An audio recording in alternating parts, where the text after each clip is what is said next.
Assalamualaikum warahmatullahi wabarakatuh. Halo anak-anak kelas 1. Apa kabar dengan kalian? Semoga kalian semua dalam keadaan sehat walafiat dan tetap semangat di dalam belajar. Kali ini kita belajar di tema 8 ya, yaitu tentang peristiwa alam. Subtema 1, peristiwa siang dan malam. Pembelajaran 3. Baiklah, mari kita awali dengan membaca basmalah bersama-sama. Bismillahirrahmanirrahim.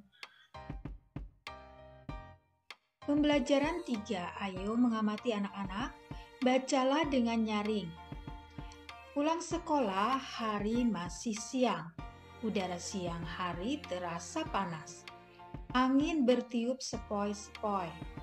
Angin membuat udara terasa lebih sejuk. Siti mengajak teman-teman bermain sepeda. Siti sudah bisa naik sepeda. Ayah telah mengajarkan Siti naik sepeda. Banyak permainan yang dapat dilakukan saat siang hari ya anak-anak. Jika matahari terasa menyengat, kalian bisa bermain di dalam rumah. Jika udara terasa sejuk, kalian bisa bermain di luar rumah. Permainan apa yang dapat kalian lakukan di dalam rumah? Pasangan gambar di bawah ini dapat membantumu. Nah, di sini awan, ya, langitnya berawan, agak mendung. Nah, Udin dan Edo bermain di dalam rumah ya. Kemudian gambar yang bawahnya itu cuaca nampak cerah ya. Jadi anak-anak bisa bermain di luar seperti bermain sepeda, bermain serodotan, bermain gantungan, dan lain sebagainya. Ayo berdiskusi anak-anak, diskusikanlah permainan yang dapat dilakukan saat siang hari. Beri tanda bintang untuk permainan yang dilakukan di luar rumah. Beri tanda bulat merah untuk permainan yang dilakukan di dalam rumah. Nah, perhatikan gambarnya ya. Gambar Lani, Siti, dan Dayu. Permainan dilakukan di luar rumah. Kemudian gambar berikutnya, di luar rumah juga ya. Nah, sekarang gambar yang ini anak-anak, bermain enggrang. Dilakukan di luar rumah. Kemudian bermain boneka dilakukan di dalam rumah. Nah, sekarang permainan yang dilakukan oleh Beni dan Edo di mana? Ya, di dalam rumah. Kemudian bersepeda dilakukan di luar rumah. Ayo berlatih anak-anak. Siti dan teman-teman asik bersepeda. Mereka mengitari lapangan. Di lapangan banyak anak bermain layang-layang. Udin mengajak teman-teman ikut bermain layang-layang. Lihat layang-layang Udin lebih tinggi daripada Beni. Tahukah kamu mengapa? Karena tali layang-layang Udin lebih panjang daripada Beni. Yuk kita hitung panjang tali layang-layang Udin. Nah, di sini ada layang-layang Udin dan layang-layang Beni ya. Udin dan Beni mengukur panjang tali layang-layang menggunakan jengkal tangan. Panjang tali layang-layang Udin sama dengan 30 jengkal Udin. Panjang tali layang-layang Beni sama dengan 20 jengkal Udin. Sekarang coba ukur panjang tali layang-layang Beni dengan jengkal tangan ya, seperti pada gambar berikut. Kemudian satu depak ya, seperti yang dilakukan oleh Siti ya, tangannya direntangkan. Panjang tali layang-layang Udin sama dengan 30 jengkal Udin. Panjang tali layang-layang Beni 20 jengkal Udin. Jadi tali layang-layang Udin lebih panjang daripada tali layang-layang Beni. Ayo berlatih anak-anak, jengkal dan depa disebut sebagai satuan panjang tidak baku. Contoh satuan panjang tidak baku lainnya adalah pensil, pulpen, lidi, langkah kaki, korek api, dan lain-lain. Hitunglah panjang benda di sekitarmu menggunakan alat ukur di bawah ini. Nomor 1, berapa panjang ikat pinggangmu? Panjang ikat pinggangmu ada, ini menggunakan pensil ya, 1, 2, 3, 4, 5, 6, 7, 8. Ya, ada 8 pensil. Kemudian, panjang ikat pinggangmu menggunakan jengkal, 1, 2, 3, 4, 5, 6, 7, 8, 9, 10. Jadi ada 10 jengkal. Kemudian berapa panjang penggaris kayu Bu Guru? Panjang penggaris kayu Bu Guru menggunakan jengkal. Kita hitung ya. 1, 2, 3, 4, 5, 6, 7, 8. Jadi ada 8 jengkal. Sedangkan panjang penggaris kayu di sini menggunakan batang lidi. Hanya 1 ya, batang lidinya berarti 1 batang lidi.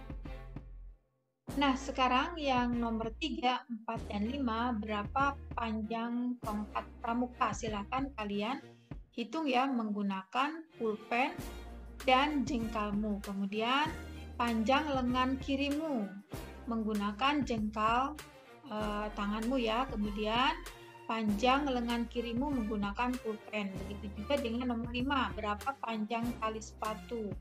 Nah, kalian bisa mengukurnya dengan menggunakan jengkal atau pulpen atau pula batang korek api. Silahkan kalian praktekkan ya. Kalian sekarang sudah bisa menghitung panjang benda, menghitung dengan menggunakan alat ukur tidak baku. Berlatihlah untuk mengukur benda lainnya. Kalian dapat menggunakan berbagai benda seperti sebagai alat ukurnya. Ayo mengamati. Ayo kita urutkan benda-benda yang telah kita ukur. Kita urutkan berdasarkan hasil pengukuran dengan jengkal. Mulai dari yang paling panjang ya. Tuliskan hasilnya pada tabel di bawah ini. Nah, misalnya di sini nomor 1, ikat pinggang.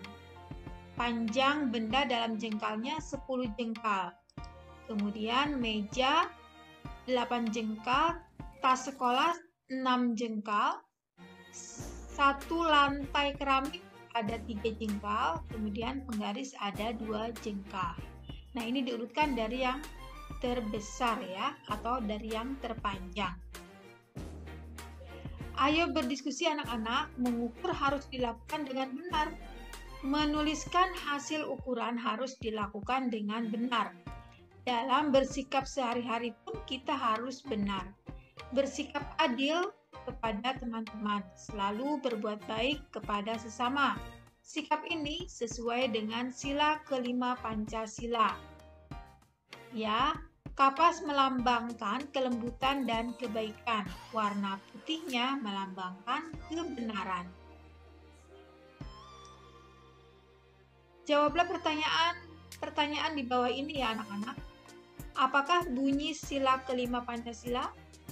Iya, betul. Keadilan sosial bagi seluruh rakyat Indonesia. Apa lambang sila kelima Pancasila?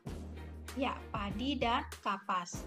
Kemudian sikap apa yang harus kita lakukan agar sesuai dengan sila kelima Pancasila? Ya, betul. Bersikap adil dengan tidak pilih-pilih dalam berteman. Ayo berlatih anak-anak, guntinglah gambar-gambar di bawah ini ya. Susun dan tempelkan sehingga membentuk gambar padi dan kapas. Nah, contohnya seperti ini ya anak-anak. Silakan kalian susun gambarnya. Oke, jadi seperti ini ya, padi dan kapas. Ayo berdiskusi anak-anak, diskusikan bersama teman sekelompokmu. Pernahkah kamu bersikap adil pada sesama? Tuliskan hasil diskusimu pada tabel di bawah ini. Ya, di sini nomor 1, sikap adil terhadap ayah. Contohnya peristiwa mempersilahkan ayah untuk makan terlebih dahulu. Kemudian bersikap adil terhadap ibu, merawat ibu ketika sedang sakit. Terhadap saudara, membantu saudara yang sedang kesusahan. Terhadap teman, menyayangi teman dan bermain dengan rukun. Ayo bercerita anak-anak, ceritakan pengalamanmu di depan kelas. Pengalaman saat berbuat adil kepada sesama ya. Boleh kepada siapa saja, misalnya kepada keluarga kalian, ayah, ibu, kakak, atau kepada teman kalian, dan orang-orang di sekitar kalian. Nah, ini adalah contoh cerita ya. Kalian bisa menuliskan cerita yang lain sesuai dengan pengalaman kalian. Di sini pengalaman berbuat adil terhadap kakak. Pengalaman yang saya alami saat harus berbagi sepotong kue dengan kakak. Dan kue tersebut adalah kue terlezat yang pernah saya coba. Sehingga saya harus merelakan kue tersebut untuk dibagi kepada kakak saya. Dan saya harus ikhlas berbagi dengan kakak. Karena ketika kakak mempunyai sesuatu pun, kakak selalu berbagi dengan saya.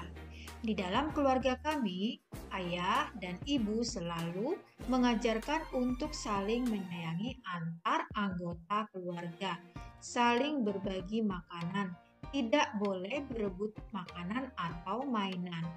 Kami hidup rukun dalam keluarga. Jika ada masalah, selalu segera diselesaikan dengan baik. Ayah dan ibu juga tidak membedakan antara aku dan kakak. Kasih sayang mereka sama terhadap kami, dan kami bahagia memiliki keluarga yang saling menyayangi. Nah, ini hanya contoh saja ya anak-anak, kalian bisa menuliskan cerita yang lain. Nah, di sini ada kegiatan bersama dengan orang tua ya. Orang tua dapat menemani siswa mengukur panjang benda yang ada di rumah menggunakan alat ukur tidak baku. Misalnya mengukur panjang tempat tidur menggunakan jengkal, mengukur panjang sapu menggunakan pensil, mengukur panjang meja menggunakan pulpen. Nah, anak-anak, sampai di sini dulu pembelajaran kita untuk kali ini. Terima kasih kalian sudah menonton videonya hingga akhir. Semoga bermanfaat. Mari kita tutup dengan membaca hamdalah bersama-sama. Alhamdulillahirabbil alamin. Wassalamualaikum warahmatullahi wabarakatuh. Sampai jumpa lagi di video berikutnya ya.